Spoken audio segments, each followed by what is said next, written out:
সুপ্রিয় শিক্ষার্থী বন্ধুরা, আমরা হস্ত অক্ষর বা হস্তাক্ষর কীভাবে লিখতে হয় তোমাদেরকে শেখাচ্ছি। আজকে আমরা যেই বিষয়টি লিখব সেটি হচ্ছে কলস, নয়ন, ওজন। এই তিনটি শব্দ তোমাদেরকে আমি লিখিয়ে দেখিয়ে দিব যে কিভাবে লিখতে হয় এগুলো।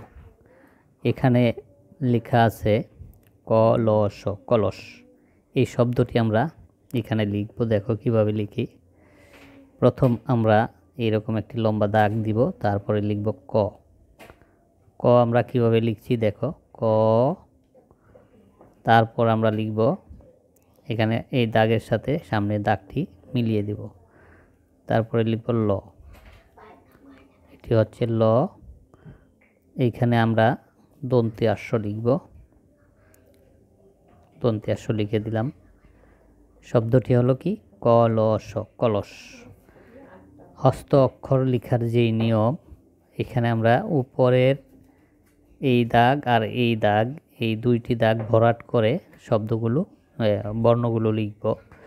দেখো আমি এই দাগের সাথে দাগের উপরে দাগ টেনে দিয়ে আমরা লিখব ক। এই লিখলাম ক। তারপরে এই ঘরের মাঝখানেই আমরা লিখব ল। হয়ে গেল ক, ল। তারপরে আমরা এখানে দন্তি আশ্র লিখব। দন্তি আশ্র কীভাবে লিখি দেখো, হয়ে গেল কলস। এই লেখাগুলো আমরা হস্ত অক্ষর খাতায় বারবার লিখব, তাহলে আমাদের হাতের লেখা সুন্দর হবে।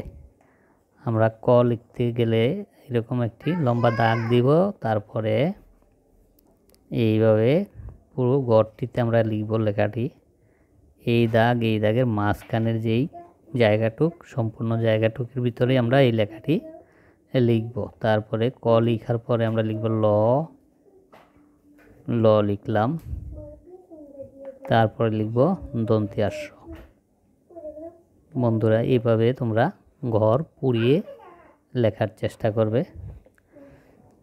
এখন আমরা এই লেখাটি লিখব নয়ন, ন অন্ত্যেষ্টিয় ন, নয়ন।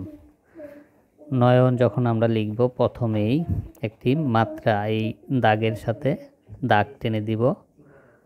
তারপর আমরা এখানে এইরকম একটি গোল দিয়ে দন্তন্য লিখব পুরো গড়টিতে। এই দাগ, এই দাগের সাথে আমরা মিলিয়ে দিব ন। তারপর এখানে আমরা 29 লিখব। দেখো 29 যখন লিখব আমরা, তখন আমাদেরকে মাথায় রাখতে হবে এই সম্পূর্ণ গড়টি পূরণ করে লিখব। ন 29 ন।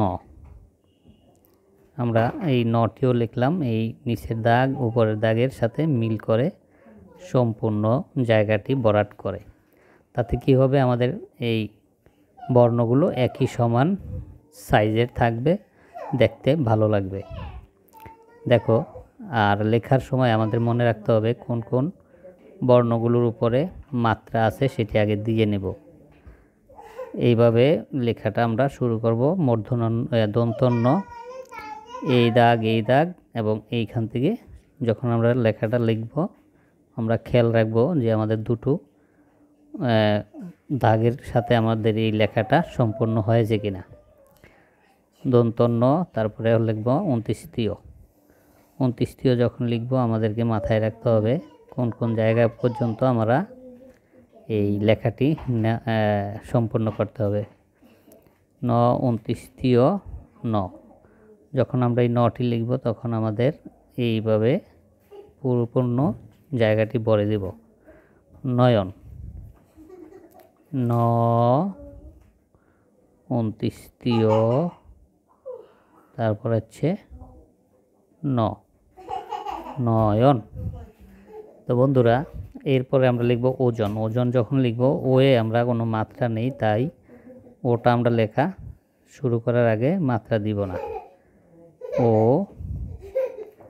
লিখলাম। এখন আমরা একটি মাত্রা দিব,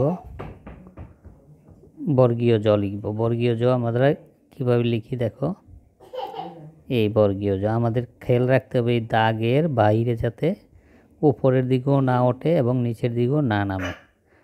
ও জ দন্তন্য ওজন।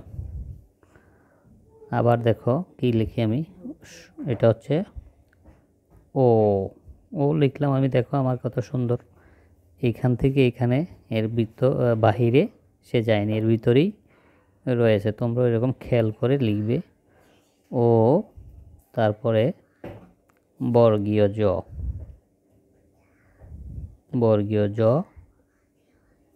ন, ওজন। ঠিক তোমরা আমার মতো করে দেখে দেখে লিখবে, তাহলেই তোমাদের হাতের লেখাগুলা সুন্দর হবে। ও, তারপরে বর্গীয় জ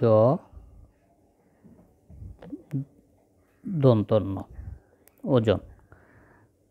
আমি কিভাবে লিখলাম তোমরা দেখলে, এইভাবে তোমরা লিখে হস্ত অক্ষরগুলো সুন্দর করার চেষ্টা করবে। তো আমরা এই লেখাগুলো আজকের মতো এখানেই শেষ করব। পরবর্তীতে তোমাদেরকে অন্য লেখা শেখাবো। সে পর্যন্ত আল্লাহ হাফেজ।